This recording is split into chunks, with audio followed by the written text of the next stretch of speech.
All right, the case is over. You're a liar! You're a liar! You know something that you're not telling us, you slimy scumbag liar!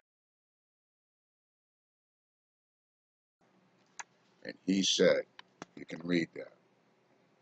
After hearing the Commonwealth's motion to allow statements, I can't read it backwards. You can read it. But at the bottom you'll see it says denied.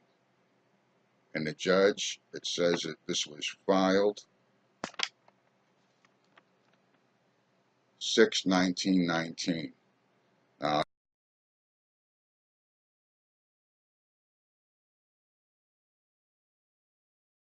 we put the officer on the stand, and when I was questioning her, I proved that she's an absolute liar and full of shit, number one.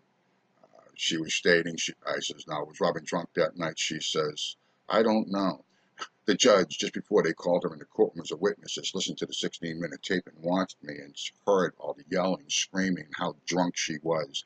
Right there, her credibility is going down the tubes. And then when I started to ask her why she shut off you shut off the video at 8:51 p.m. as I was taken out the door.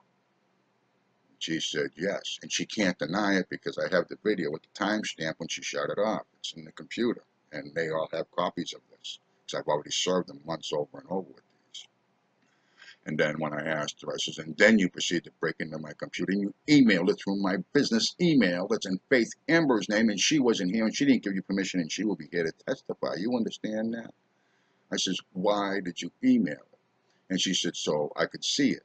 I said, as a proper investigator would, right? She said, yeah. I said, so you watched it before you made out the affidavit? And then she said, no, laughing. I said, and you think this is funny? Tampering with evidence, 5 years. Destroying, tampering with private property, illegal seizure.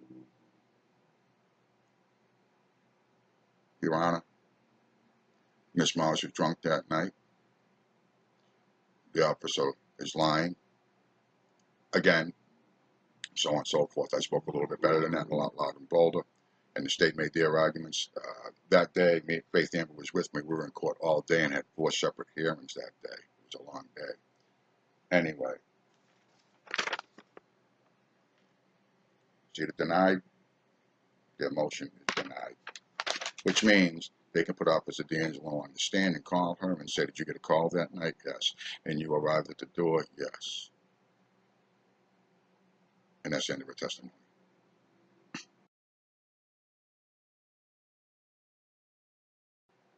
Never mind that. I'm kicking their ass all over that courtroom as a litigator.